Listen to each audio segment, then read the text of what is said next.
Before the video begins, don't forget to subscribe and turn on the notification. Enjoy!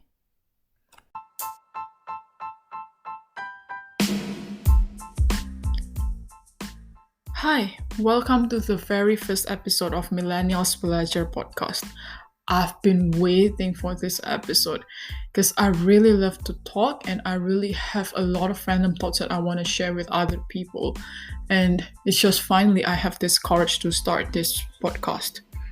And my very first episode I want to talk about is Melbourne's Second Lockdown. It's a very shocking news, right? I'm very shocked myself, and I believe most of you guys as well. So, Stage 3 stay at home has been enforced at Melbourne Metropolitan since last Wednesday on the 8th of July 2020.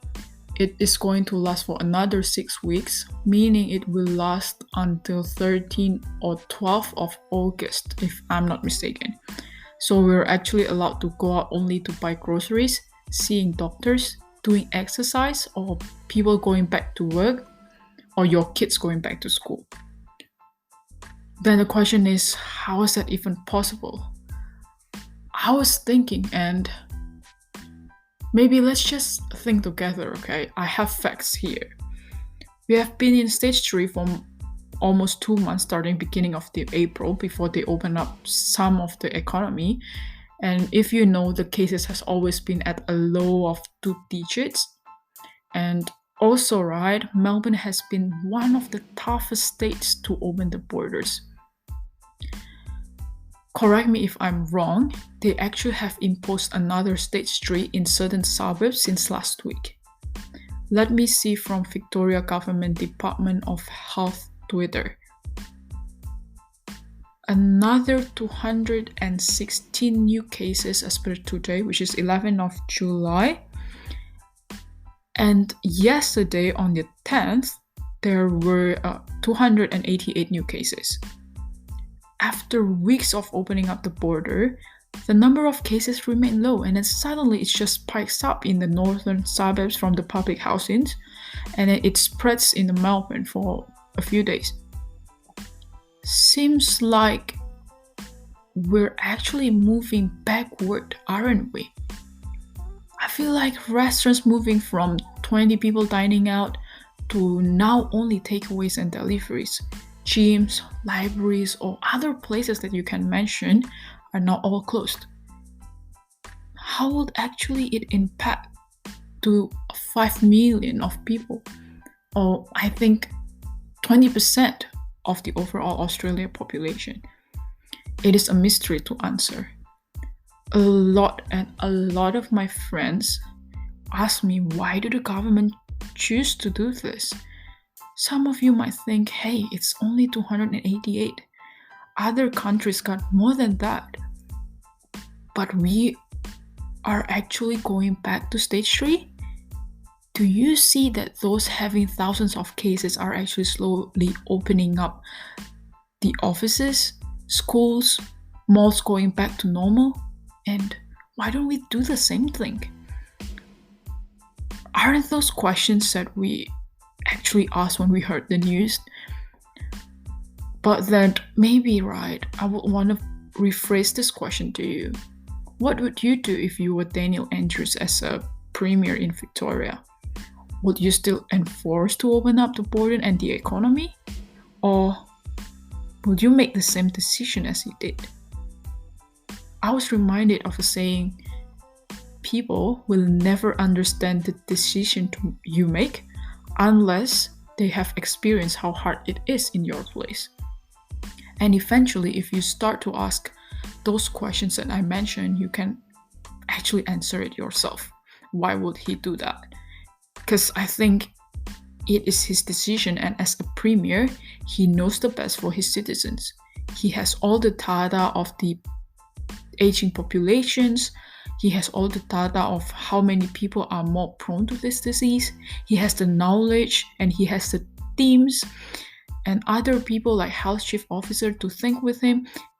And he has everyone works with him that they're actually giving him advice whether the economy is still able to support the states or not, whether the health system are actually able to support if a lot of people are needing the special treatment, and so on, right?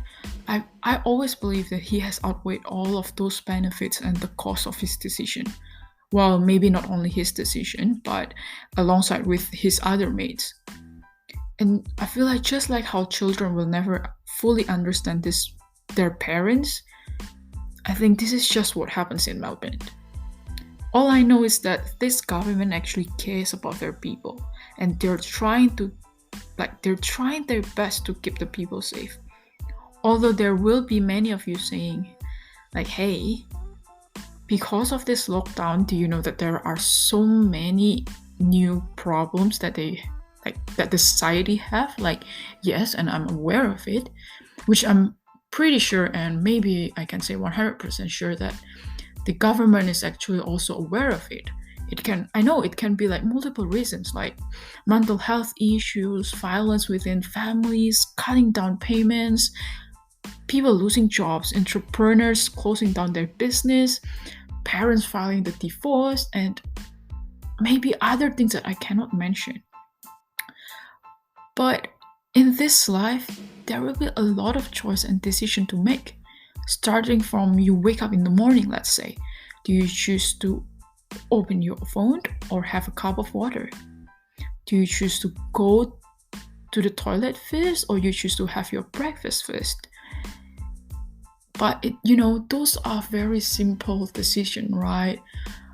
What I know and what I've been through, it will get more difficult to choose and more complex when it deals with more people that you will be involved in. This decision that he make, it is a very big decision, right? And I believe that decisions are actually the hardest to make when it comes to involving other people's lives. I can say that you will agree with that. And each of the decision that they make, or we make actually, will have every consequences that you have to face. Let's talk about an allegory. Well, I'm so sorry if it is not a very good example, but I hope that this will help you to try understand more. Let's just imagine you are just driving down with your sedan with your parents at the back of your seats to go, let's say, to go to your friend's house, and then suddenly your GPS is not working, and then you have to choose whether you have to turn right or you have to turn left. Then you will ask yourself first, which one is the correct path, right? Then another statement coming out saying, hey, if I choose the wrong direction, I will not arrive in my friend's house. Well, either way, right? You don't know whether you're going to arrive at your friend's house or not. To add more complex and make you think more, let's just say on your right road, it seems to be like a very normal road. However, it is very muddy, and you know that you're just driving a sedan. While on your left side, it was a very dark road, and you have to drive through the woods, which means there could be wild animals there, isn't it? Either way, right, you do not know which path will bring you to your friend. Then it will come down to your gamble feeling. Plus, of course, you have to calculate your pros and cons. Whether you're taking risk of going to the muddy path, knowing that you will not die because there is nothing that can kill you, except that you have to push your car, or you have to ask your parents to help you push the car, which I don't know how long it will take, and will they faint along the way? Or you're taking to the left side and you're taking risk going to the woods with the hope that there will be no wild animals there, and you just choose going there because you just cannot see your parents help you push your car. I'm sure in this moment, right, there will be no right or wrong decision until you drive down to the end of the road, whether you will find a dead end or you will find your friend's house.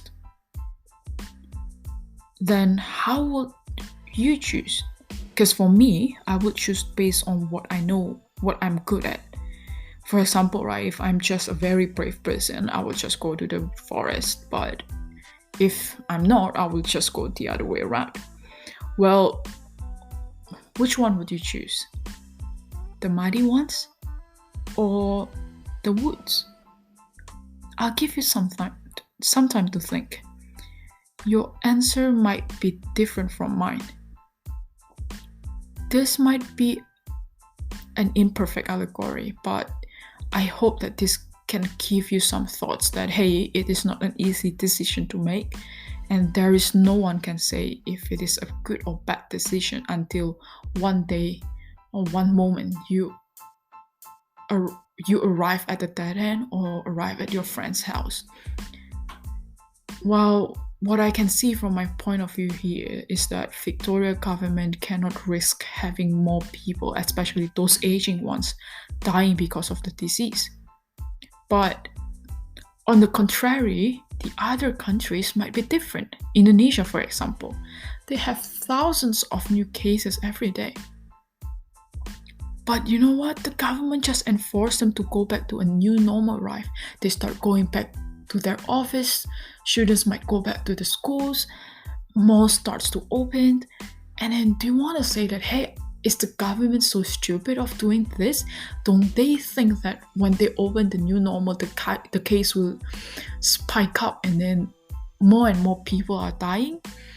But if you see from the government side, which they have to make the decision quick and correct.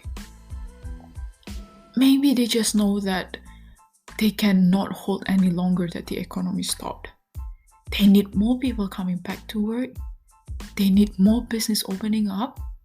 Because otherwise, if not, there are people who are just dying just because of the poverty. With the hope, of course, with all of those social distancing, those people will not die and earn herd immunity.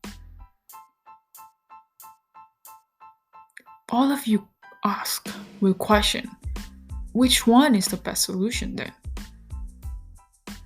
Of course, from our point of view, it's better for us to stay at home because, it's at least people are safe, but you do not know exactly what actually happens in those countries that they have to open up their economy. Because I don't know what's the best solution, and I don't know how to deal with this one until we reach to a point that the vaccine is found, or maybe until we face the cost that we have to bear, like whether we regret it or we're saying like, we're making the right decision. So I'm encouraging you guys, instead of complaining and asking why and why, no matter where you are, you can't eventually answer why, and you will never fully understand because you are not the president, because maybe you're just not the prime minister or the premier. So let's just hope for a brighter future in this world. Let's just pray together so that the scientists can find the vaccine quicker, and while doing it, or maybe you're starting going back to your office instead of mumbling, let's just try to put a smile onto other people and be thankful of this situation. And I hope that this podcast will give you some thoughts of what you can learn from this situation. And let me know what you think. Let me know what you're thinking about this situation during this period. And hopefully this can be a blessing for you guys, and see you in another episode. Bye!